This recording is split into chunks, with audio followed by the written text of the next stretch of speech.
Check it out. You notice how this area is darker? That means that the sample points are out of bounds. We wrote some code to do that for us.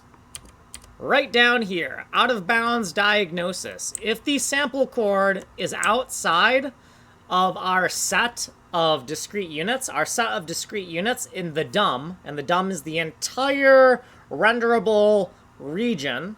If we're outside of that renderable region of discrete units, then we are going to darken the pixels by dividing them by 4. And here's where we calculate the original frag color, and we modify it if we end up out of bounds. This is what we did in the previous tutorial, and this is just a commentary for the out of bounds diagnosis.